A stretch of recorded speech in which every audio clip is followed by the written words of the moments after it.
Émilie Nicolas, Jonathan Trudeau, Marie Vastel, bonsoir. Bonsoir. Bonsoir. Bonsoir. Bon, l'activité des caucus a repris. On a vu, on a entendu, on a vu, ça c'est en direct, M. Legault qui va faire un toast pour le début de la soirée auprès de ses députés. Ils ont travaillé toute la journée. Ce matin, les caméras étaient admises. Il a parlé de plusieurs choses. Tour de table rapide. Jonathan, je commence avec vous. Est-ce que ça a été, d'après vous, salutaire, cette pause médiatique pour le premier ministre pendant un gros mois, là? Bien, beaucoup trop tôt pour le dire. Beaucoup trop tôt. J'ai trouvé ça très, très long. En dernière présence, devrais-je dire, publique de François Legault, ça remontait au 20 décembre. Donc, bon, volonté de créer un effet de rareté. On dit qu'il a été surexposé au cours des dernières années. En même temps, il y a tout le contexte des votes touchant les ententes de principe où on veut éviter de faire dérailler le train, si on veut. Donc, c'était stratégique. Maintenant, le mot d'ordre, la discipline, le recentrage sur les priorités, tout ça, là, ce sont des paroles aujourd'hui. C'est un retour en action pour François Legault, pour la plupart des députés, des ministres. On le saura à l'usage si le recentrage aura été efficace et si la pause aura été salutaire. Oui, parce que là, on dit, Émilie Nicolas, très publiquement, bon, là, on s'est éparpillé, on a fait des erreurs, on a fait ci, on a fait ça. Là, oui. Discipline. C'est une chose que de le dire, mais il y a des dossiers complexes devant eux quand même. Il y a des dossiers complexes devant eux, puis il y a surtout aussi, disons, une stratégie de communication. Il y a des têtes d'affiche dans le parti, même juste dans les derniers jours. Je pense à Bernard Drinville, par exemple, les propos qu'il a tenus sur l'immigration, ce qu'il se dit avec Pierre Fitzgibbon au niveau de l'hydroélectricité, les débats qui sont lancés là-dessus. C'est comme s'il y a plusieurs dossiers où les ministres qui portent ces chapeaux-là, et c'est bien compréhensible, ils vont avec des déclarations qui, finalement, nous font peut-être perdre de vue c'est quoi la vue d'ensemble de la CAQ en ce moment. Donc, c'est sûr que si le premier ministre décide essentiellement d'avoir une visibilité plus grande, ça va aider à cette impression d'unité-là. Parce que au sortir de la grève et avec tous les dossiers explosifs qui ont été mis de l'avant déjà en début de l'année, ce message d'unité-là, il est clairement pas gagné, on va dire ça comme ça en ce moment. Il n'est pas gagné. Marie Vastel, on va écouter... Émilie fait référence à Bernard Drinville sur l'immigration. On va l'écouter dans quelques secondes. Mais d'abord, impression générale sur cette volonté de recentrage, là, alors que les négos, c'est pas tout à fait fini, alors que la construction, il y aura de gros défis. Bon, Hydro-Québec, on veut vendre aussi un nouveau concept. Il y a des choses au feu, là. Oui, je pense que cette volonté de discipline-là, elle est la bienvenue. On a terminé l'année dernière en disant que le gouvernement Legault s'était autopelure de bananiser quelquefois, qu'on avait accumulé les bourdes, les revirements de position. Mais Émilie a raison, cette discipline-là, oui, le premier ministre, c'est probablement une bonne idée qu'il mesure davantage les occasions de se prononcer sur toutes sortes de dossiers. Mais ces ministres aussi, et les exemples d'Émilie sont bons, M. Drinville avec l'immigration, M. Fitzgibbon avec Hydro-Québec. Je note que dans le cas de M. Fitzgibbon, c'est un peu une approche à laquelle ce gouvernement-là nous a habitués, de lancer des idées de changement sans trop préparer le terrain. Et le gouvernement de la CAQ a l'air de dire, quand il y aura un projet de loi sur les énergies propres, on en débattra, on en discutera. Mais la discipline, c'est aussi de préparer le terrain et d'éviter que les gens se braquent en amont. Et d'aider, là, si on veut, à l'acceptabilité des changements qu'on veut apporter. Et ça aussi, je pense que ça va être un défi pour ce gouvernement-là. L'immense dossier dont on a parlé avant les fêtes, pendant les fêtes, puis qui n'est pas terminé, c'est évidemment ces grandes négociations-là, le moral des troupes dans les écoles, la FIC, c'est pas réglé, les infirmières. Alors, M. Legault a dit, écoutez, là-dessus, on a mis toutes nos énergies, puis on a, dit-il, été courageux. On l'écoute. C'est des négociations de conventions collectives qui avancent. Et je ne veux pas aller trop loin parce qu'il y a des votes et puis on ne veut pas interférer dans ces votes-là.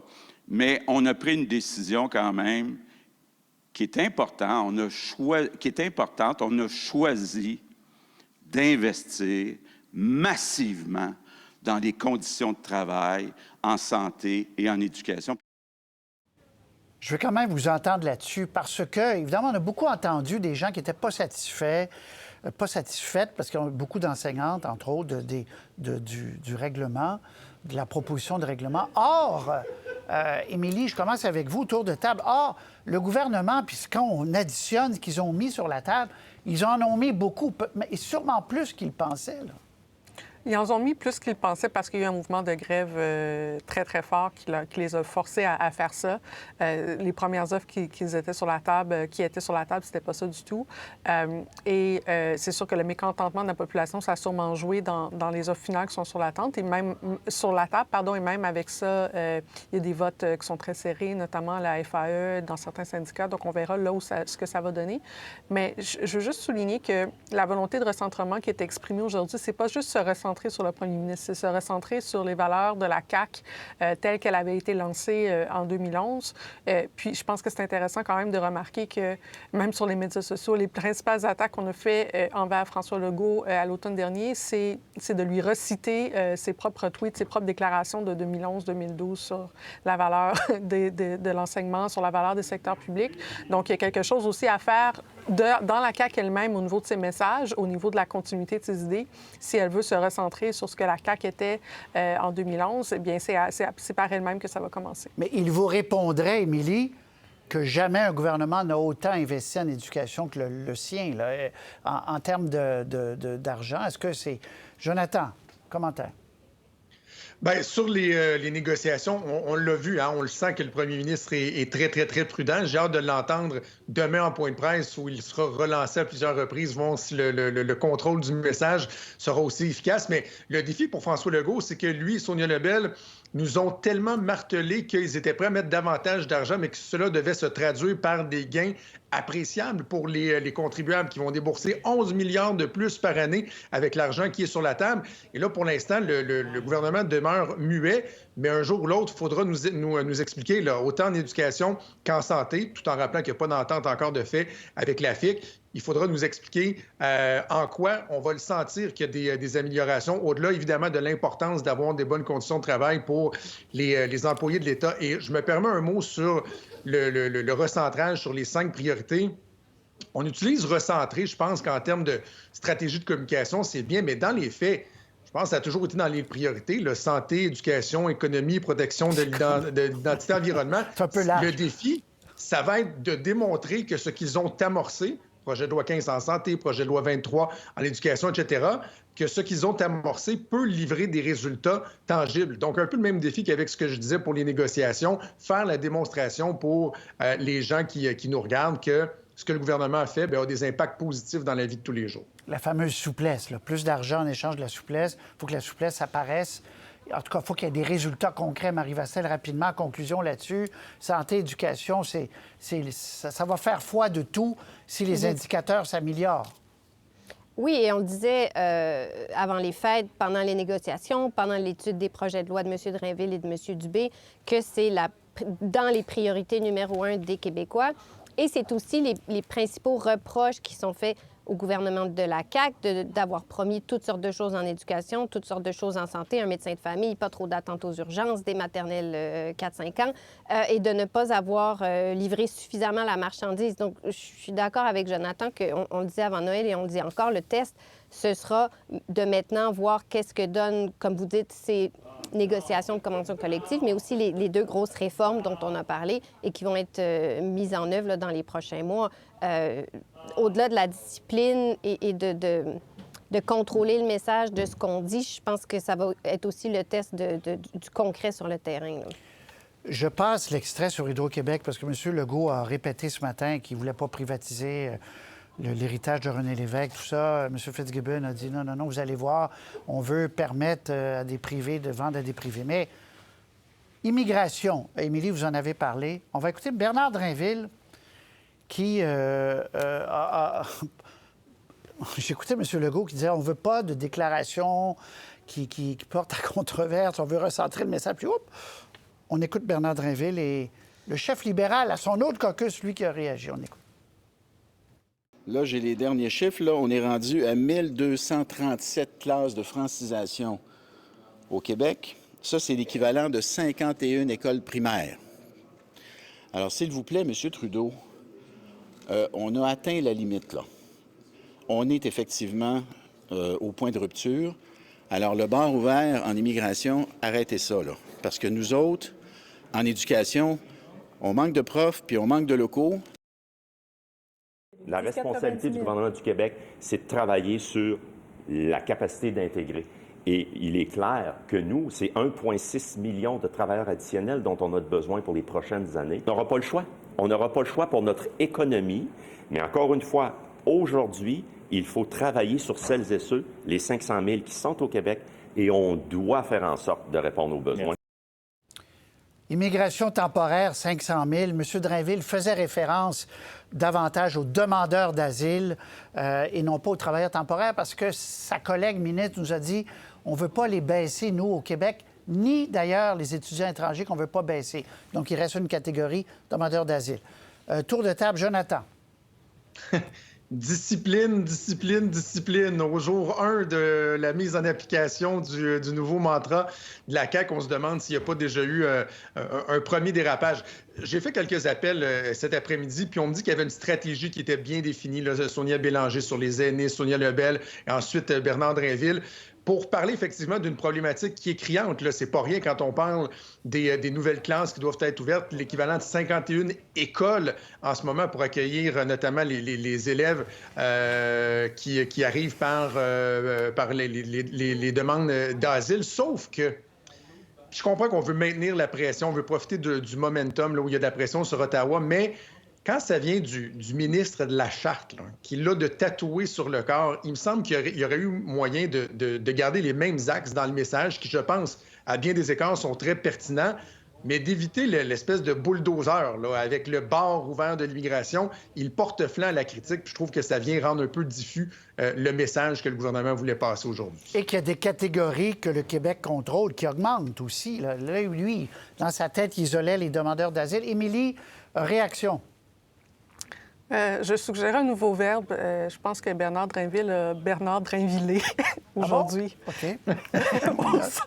au sens où ça fait quand même longtemps qu'on est dans l'espace public et qu'il est dans l'espace public et il a l'habitude de ce genre de déclaration-là. Ça me fait penser à une version 2024 de « Lâchez-moi avec les gaz à effet de serre ». On est un peu là-dedans.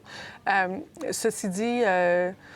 Sur le fond, la seule chose que je veux dire, c'est que l'immigration, ça doit être une des solutions à la pénurie d'enseignement. Très bien. Et à court terme, d'ailleurs, les chiffres que M. Drainville a lancés, c'était dans la lettre de M. Legault à M. Trudeau, là, les 50 et l'équivalent de X écoles, classe d'immersion. Marie, réaction? Moi, je pense que la sortie de M. Drainville était tout à fait fidèle au message du gouvernement de la CAQ et peut-être que le choix des mots pour le bar ouvert était un accident de parcours, mais le point de rupture, on l'a entendu de la part du premier ministre Legault, de la part de la ministre Fréchette, tout ça semble être vraiment une stratégie concertée pour maintenir la pression sur le gouvernement fédéral. Chiffre à l'appui, il y a le nombre de classes dont M. Drainville a parlé, il y a aussi le fait que les arrivées, si on parle seulement des demandeurs d'asile, mais je reconnais que ce n'est pas la seule part de l'équation et que Québec a aussi une part de contrôle sur l'immigration. Mais si on prend les demandes d'asile, les chiffres indiquent que la majorité d'entre eux arrivent encore au Québec, 60-70 % dans les derniers mois de l'automne 2023. Et donc, Québec, peut-être sentant ce momentum, comme dit Jonathan, maintient la pression pour dire on doit répartir davantage les demandeurs d'asile qui arrivent à Montréal-Trudeau, qui arrivent au Québec. Mais il n'y a plus juste le Québec non plus. Doug Ford aussi a tenu le même discours. La mairesse de Toronto aussi. La mairesse de Toronto, oui, où les refuges débordent et les gens dorment dans les rues. Donc, j'ai l'impression qu'on sent peut-être de la part des provinces et ou des grandes villes, une ouverture à Ottawa à revoir soit l'accueil de demandeurs d'asile ou à tout le moins les visas pour les Mexicains dont on a parlé aussi avant Noël. Très bien. M. Drainville s'inscrit là, directement en ligne avec son gouvernement. Très bien. Denis Coderre, extrait à la radio, il fait une chronique à CKVL. Là, il monte un peu une autre marche vers l'annonce qui sera faite un jour, peut-être, peut-être pas, où il sera candidat à la chefferie du Parti libéral du Québec.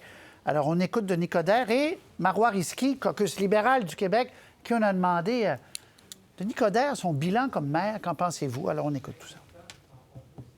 Je veux vous annoncer que dès samedi, je pars en tournée. Moi, je pense qu'un couronnement, c'est une victoire, c'est pas une victoire. C'est bien beau le renouveau, mais le renouveau, ça veut dire que ça prend avant tout de la stabilité. Moi, si j'y vais, ça va être pour ramener le parti. Mais là, c'est officiel, tu nous annonces... Ce que je te dis, c'est que non seulement je réfléchis sérieusement, mais je sens que beaucoup de gens qui veulent que j'y aille. Alors, je vais jaser. Vous trouvez qu'il y a eu un bon bilan comme maire de Montréal? Ben, vous êtes tous les deux des résidents de Montréal.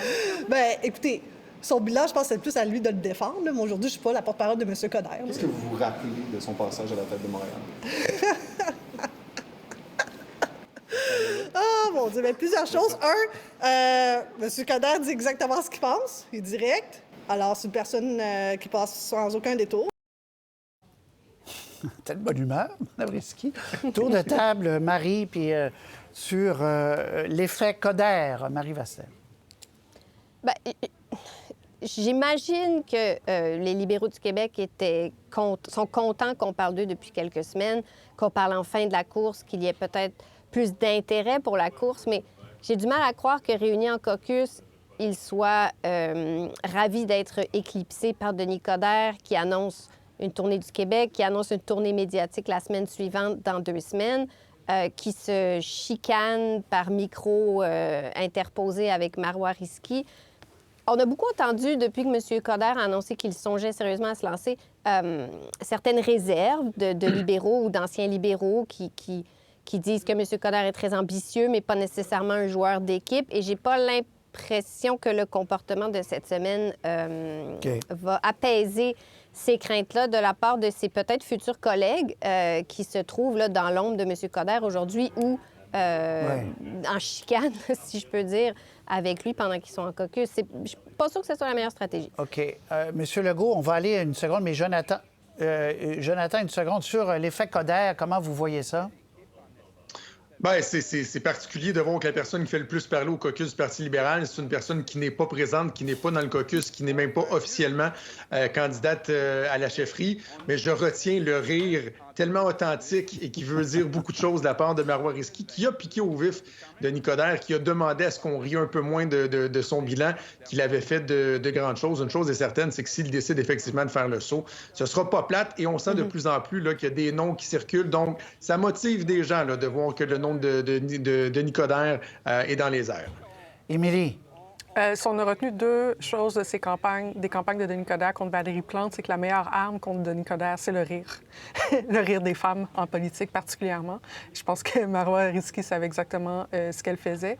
Et je pense par ailleurs, un peu plus sérieusement, que ce qu'on voit non seulement dans le rire, mais dans le caucus libéral, c'est que Denis Coderre est une figure qui est très polarisante. Je pense que c'est ça le mot qu'on peut retenir. C'est qu'il y a des gens qui l'aiment beaucoup et il y a des gens qui l'irritent beaucoup. Et donc, si le but, c'est de rassembler, ça va être difficile de le faire avec un nom qui porte un bagage aussi lourd que ça.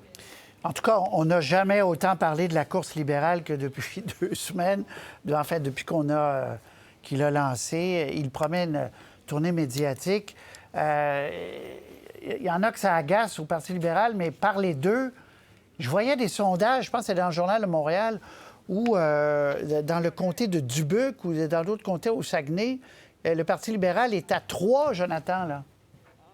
Ah non, c'est la situation, j'allais dire, elle est encore catastrophique pour le Parti libéral du Québec. Et effectivement, les seules fois qu'on parlait de la course à la chefferie, c'était pour faire la nomenclature de ceux qui refusaient de se lancer, alors que là, on parle peut-être de possibilités. Mais j'ai hâte de voir ce que Denis Coderre aura à offrir pour le Québec. J'écoutais sa chronique d'aujourd'hui, puis à certains égards, puis je vous jure, c'est vrai ce que je dis là c'est pas juste pour faire une image.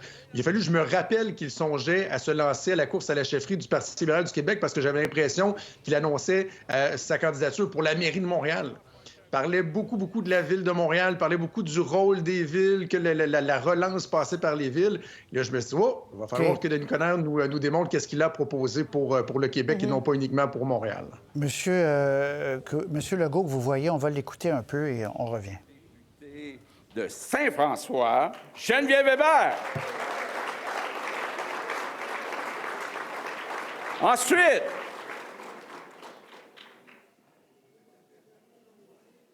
notre vétéran, notre gars d'expérience. C'est important, l'expérience. Donc, dans Richemont, André Bachand. Alors voilà, M. Legault qui remercie tous ses députés, puis il y aura presque un bon mot pour chacun. C'est un toast, ce n'est pas un grand discours politique. C'est demain le point de presse de M. Legault. Ce matin, c'était son discours devant ses troupes du recentrage, de la simplification du message. On verra. Combien il nous reste de temps? Il reste 1 minute. Rapidement, très rapidement, est-ce qu'il y a d'autres candidats qui vont un jour se manifester pour les libéraux du Québec? Marie? Bien, je pense qu'il y a beaucoup de libéraux qui le souhaitent parce que certains aimeraient barrer la route à M. Coderre. D'autres voudraient simplement avoir une course. On les voit pas, mais ils disent qu'ils réfléchissent. Peut-être Joël Lightbound au fédéral, le ministre Champagne. Je pense qu'ils ont encore le temps et je pense qu'il y a aussi des gens du secteur privé qui sont courtisés, mais le temps nous dira s'ils se lancent ou pas. Il y en aura d'autres, Jonathan, c'est à peu près sûr.